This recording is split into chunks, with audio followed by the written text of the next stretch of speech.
Welcome back to More Sip the Talent. And today we're going to take a look at Will Levis, quarterback from Kentucky.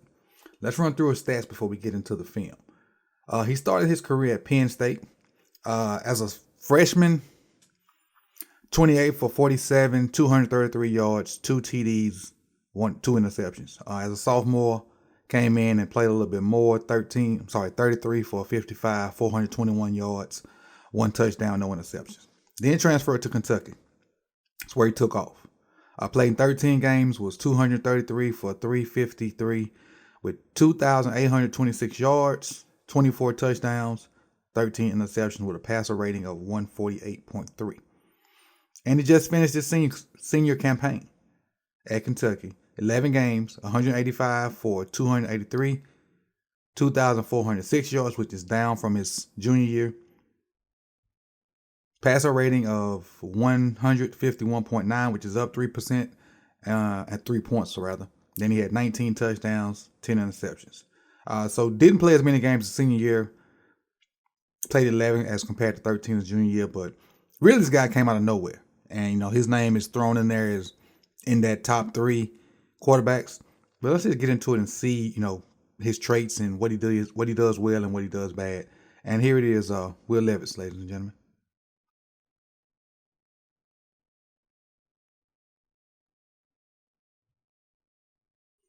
Now let's take a look at the plays from Will Levis. The few plays I got. I got 1, 2, 3, 4, 5, 6, 7, 8 clips. 4, 5, 6, 7. I got 9 clips. 9 clips. Let's get into it. Good footwork. And I really just put this play on here because I like his footwork. Faking the jet sweep, faking the dive and setting his feet and throwing the ball to the tight end. Not as accurate, as you'd like. Tight end had to jump forward, but still, I like the footwork in the backfield, especially, you can see it from this back view. Fake the jet sweep, clear it, fake the dive, clear it, set my feet, throw. You'd rather him, have that throw where the tight end doesn't have to extend itself like that and potentially get hurt, but still, it's good footwork nonetheless.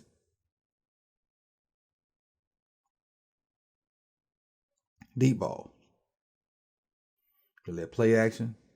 And I like how he puts air on the ball, which allows the receiver to adjust and kind of put his body in position. And watch the receiver right about here. The ball's in the air. He's gonna get his body in position and kind of shield the defender off to go find it. And he's basically running the route, but also kind of slowing down enough to keep that defender on his back. So he finds the defender right there and just slows down and goes up and gets it. And that's your quarterback giving, a guy that you have confidence in a chance, which is what you're going to have to do something in the NFL. Because a lot of times, DBs are pretty good in the league and some guys ain't going to be open. So you got to have dogs that you trust to go get it. And this cat, he did that. He put enough air on it for him to adjust and he went and got it for him.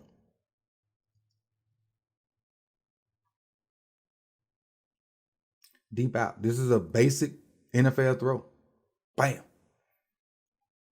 Fairly accurate. Wasn't behind him. Look at the footwork. 1, 2, 3. Ball out. Fairly accurate. That's a throw that you got to make in the NFL numerous times a game. Numerous times, especially in a 2-minute type situation. From the pocket, good throw. Versus the old dogs. Quick game. Got to be able to get it out quick. Fit it in the window. It's a tough window to put it in now. Tough window. The linebacker's already breaking on it. Got enough arm velocity, enough velocity in his throw, to get the ball out. Get it in a tight window. Set. Rock a step. Get it out. Got a pretty good release too. He kind of flicks it with his wrist. It's not a whole lot of wind up. Just kind of flicks it with his wrist. Ball high, flick. The ball up and flick. It's not like a windy release. Ball up behind that ear, flick it out. Up, flick. Quick release. Moore versus Georgia. All right, hole shot. So what he's trying to do is he thinks it's cover two. He can try to fit it in his hole, but it's not cover two. They give a good job of it. It's two man, honestly. Two man, and the corner's playing trail technique because he got help over top. So any ball that's short, the corner will be able to get it because he's playing underneath. And anything over top, the safety should be able to get it because he's playing that, to make him put that arc on it. And the reason the DB is playing underneath to make the quarterback put some air on it. So if he puts air on it to try to beat the corner, the safety should be able to get there. If he underthrows it, the corner should get there. And this is one of the mistakes that I saw from Will right here. Didn't put enough air on it. Now there was a window where he possibly could have got that ball in, but it would have had been during that perfect. He would have had to put this ball right in this area right here. Would have had to for number 2 to catch, because there's a window for him to catch it, but he threw it short. 5 was underneath, went and got it.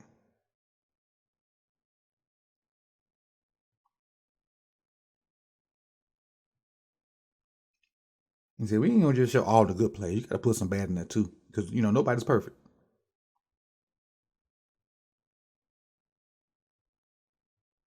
Leading receivers in open space. So this is what I like on this deep ball.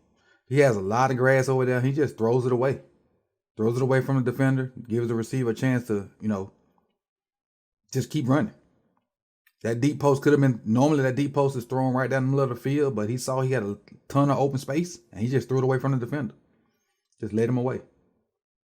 And again, I do like the fact that his deep balls they don't look like he's struggling to throw them. He's just really setting his feet and flicking his wrist. Because this ball doesn't look like a struggle to throw. Watch, even on the rollout. Ball up, flick wrist. And obviously he got some arm in it, but it's quick.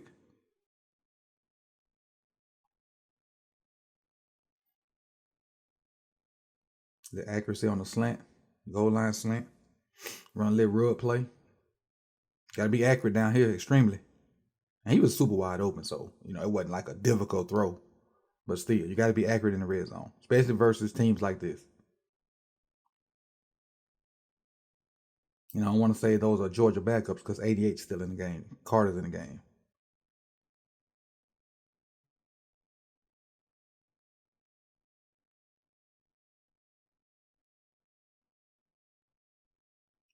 Mississippi State gonna play country cover 3, and he's gonna manipulate one of the guys and throw it to the open curl.